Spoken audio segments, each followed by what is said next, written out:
Bueno, primero que nada, una felicitación a todos ustedes, porque venir acá en un día como hoy, un día que se celebra el nacimiento de Ezequiel, tiene un sentido eminentemente revolucionario y eminentemente patriótico. ¿Por qué? Porque cuando conozcamos bien cómo fue la vida, cómo fue el desarrollo, todo el desarrollo histórico de lo que representó Ezequiel Zamora, vamos a entender muchas cosas que hoy en día ocurren, no solamente en Venezuela, sino en nuestra América. Vamos a partir entonces de esta disertación para tener un grado de comprensión y que nos permita pues tener el conocimiento real de lo que son nuestros antecedentes históricos. Como ustedes saben, en 1815, Simón Bolívar, a través de la Carta de Jamaica, ya profetizaba los acontecimientos futuros que podían ocurrir en nuestra América. Por supuesto que no solamente eso, sino que también inspirado por las revoluciones que se estaban dando en Europa, toda esa serie de revoluciones como la Revolución Francesa, la enciclopedia, todo ese desarrollo que se estaba dando, esas ideas fueron recogidas acá por un campesino, prácticamente por un comerciante, que era Ezequiel. Ezequiel, muchas veces la historia no ha sido honorable con él. Los historiadores, prácticamente como esos historiadores que han creado lo que se llama 500 años de falsa historiografía, nos han hablado de Zamora y lo han puesto como realmente, como no es Zamora. Eso nos permite a nosotros reflexionar qué representó realmente Zamora. En esa época, cuando se da la primera traición que ocurre en 1830, esa primera traición que genera lo que se llama la disolución de la Gran Colombia, comienza desde 1830 hasta 1860, lo que se llama, o lo que se conoce como las guerras internas, guerras intestinas, guerras que destrozaron al país. Sectores liberales y conservadores se debatían el uno contra el otro, ¿verdad?, por el control del poder. Habían las montoneras, una cantidad de montoneras que se daban trabazón de un lado para otro. El país no tenía tranquilidad. Hoy en día nosotros nos pretenden llevar otra vez a ese terreno y nos atacan por ese lado. ¿Por dónde nos atacan? Por el estómago. Nos atacan por la alimentación, por la parte más estratégica, porque ningún ser sintiendo hambre puede tener energía para luchar ni para hacer nada. Fíjense ustedes que uno de los primeros rubros que nos atacan es el azúcar. ¿Cuánto cuesta un kilo de azúcar? Pues es desastroso. Entonces fíjense bien, entonces cuando hablamos de Zamora, hablamos de un hombre que logró unir a unos campesinos que eran prácticamente analfabetos, hombres del pueblo, que eran simple y llanamente campesinos, y hizo un ejército estructurado con puros campesinos.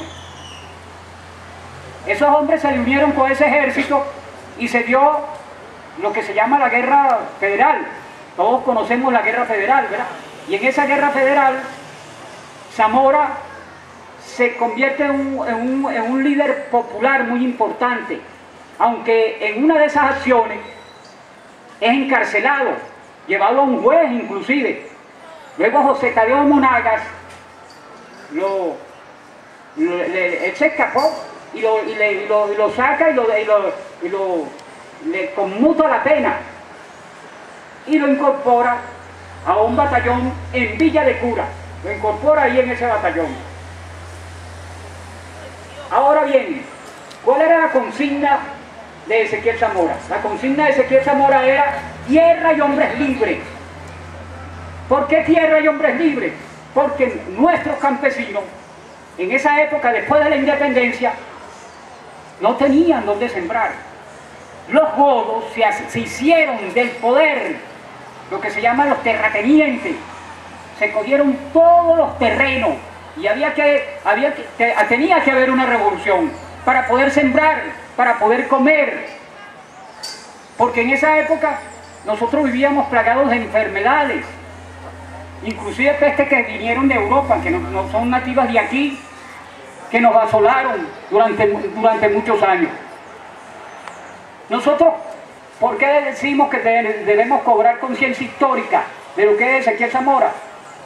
Porque durante toda la historiografía que se hizo anterior al año 98, toda esa historiografía que se desarrolló en Venezuela, una historiografía donde nosotros nos ocultaban los verdaderos acontecimientos históricos. Inclusive, se dice en algunos libros que los restos de Ezequiel reposan en el Panteón Nacional. Hay quienes dicen que todavía están aquí en Los Teques, enterrados frente a la catedral. Hay investigaciones serias, inclusive, que dicen que todavía están allí y que no han sido sacados de allí. Sin embargo, se ha dicho que reposan en el Panteón Nacional en algunos libros. Entonces, fíjense ustedes hasta dónde ha llegado esa figura que aparentemente parece una figura mitológica de Ezequiel Zamora. ¿Qué nos dice Ezequiel Zamora con sus acciones? Que nosotros debemos resistir y debemos sembrar, porque para eso dijo tierra y hombres libres. La palabra tierra combinada con la palabra hombres libres. El jefe de la revolución nicaragüense, Sandino, general de los hombres libres, y fíjense que esos acontecimientos ya estaban escritos en 1815, de todo lo que nos iba a hacer la oligarquía nosotros aquí en el país. Y todavía no queremos cobrar conciencia, porque nosotros no nos damos cuenta por qué hacemos una cola, por qué estamos una cola para comprar 2 bochos de panes que no pesan nada, que no tienen los nutrientes necesarios. ¿Por qué nos hacen la cola? ¿Por qué nos ponen a hacer cola? ¿Quiénes nos ponen a hacer cola? ¿Y por qué? ¿Y para qué? ¿Cuál es el objetivo? ¿Por qué nos quitan el azúcar? ¿Qué le pasa a una gente cuando se le baja el azúcar? ¿Qué le pasa? Se desmaya. Entonces, es decir, así esa tropa no va a tener cómo combatir, cómo pelear, y así los vamos a derrotar fácil. Y eso es lo que en este momento ese sector oligárquico nos intenta hacer, porque nadie puede poner en duda que hoy en día esa oligarquía es la que tiene el comercio en las manos, son los dueños del comercio, y parte de ellos, que son ese sector extranjero que vino en el año 39, vinieron de la Europa, huyéndole a la guerra, llegaron aquí y nosotros, como venezolanos, que somos buena gente, le abrimos los brazos. Vénganse, ahí tienen tierras, y se le dieron tierra para que montaran lo que se llamaban las vegas.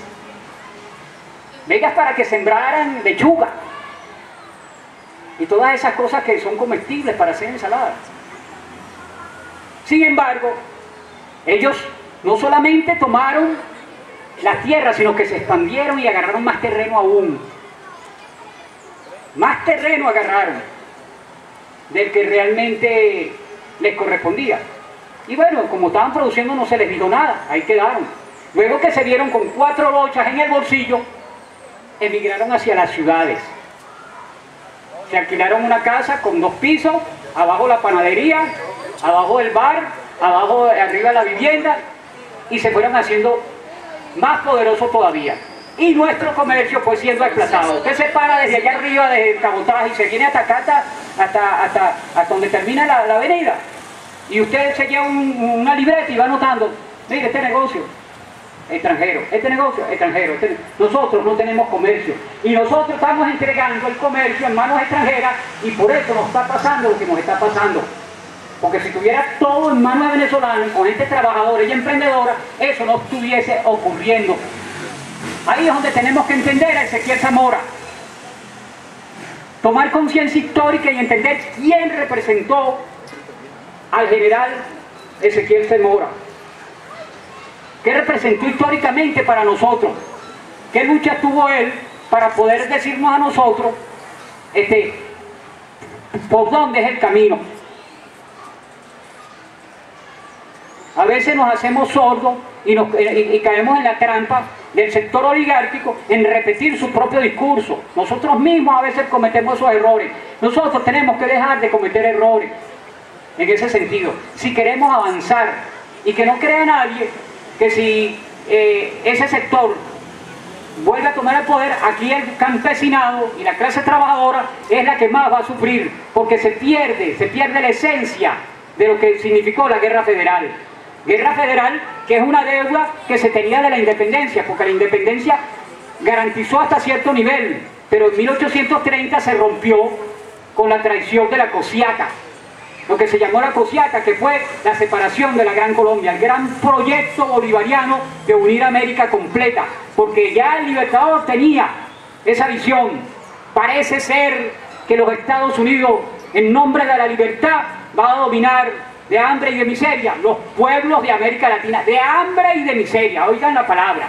¿Qué es lo que la gente está criticando hoy y sintiendo hoy? ¿Qué es lo que nos quieren hacer sentir? ¿No es eso? Hambre.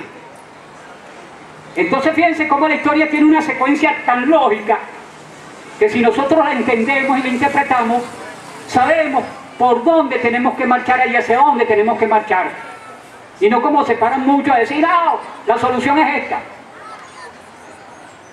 Y buscan una solución que no es la solución realmente para resolver los problemas.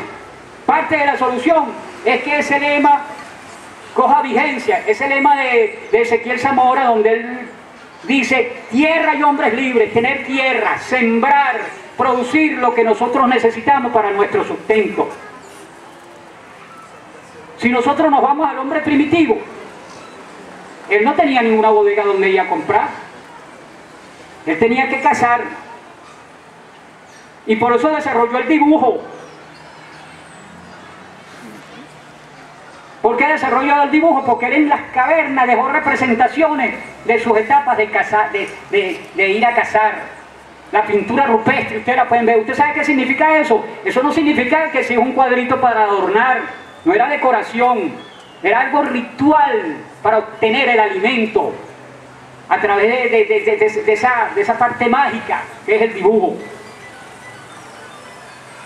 Fíjense ustedes hasta dónde trasciende lo que significa la personalidad histórica de Ezequiel Zamora. Y si nosotros le seguimos sacando más punta y más punta, nosotros aquí nunca vamos a terminar. Y como se trata es de dar un mensaje, de seguir ese ejemplo a través del mismo transitar histórico, vamos a entender hacia dónde tenemos que ir nosotros, hacia dónde vamos a avanzar. Nosotros, la palabra agricultura, la palabra sembrar, no solamente la tenemos desde la tierra, la tenemos inclusive cuando se dijo una vez por ahí, un intelectual dijo, sembremos el petróleo. ¿Qué significa eso? Que no podemos seguir viviendo de pura renta, que tenemos que vivir también de lo que nosotros tengamos capacidad de producir. Nosotros tenemos un tremendo país donde producir de todo, desde tecnología hasta todo tipo de alimentos. Tenemos la base, pero nosotros tenemos que arrancar y ser como Jesucristo un poquito, que fue llevado a golpe desde donde lo sacaron hasta el Gólgota sin una queja. Ser cristianos realmente, ser revolucionarios realmente, porque Cristo era revolucionario y Zamora era un revolucionario, porque él se nutrió bastante de libros revolucionarios, siendo un hombre del pueblo, siendo un hombre humilde y andando con campesinos, vamos a decirlo así, sin ningún tipo de educación. ¿Cómo es posible que la historia nos dé ejemplo, que estos grandes intelectuales que nosotros tenemos hayan deformado tanta la historia y no hayan puesto a los líderes populares como que si no valieran nada, cuando en realidad tenían una profundidad y los hechos históricos lo han demostrado? Bueno, como yo no quiero tampoco aburrirlos a ustedes, bueno, yo pienso que con esta disertación es suficiente para que se entienda la personalidad de nuestro gran jefe Ezequiel Zamora.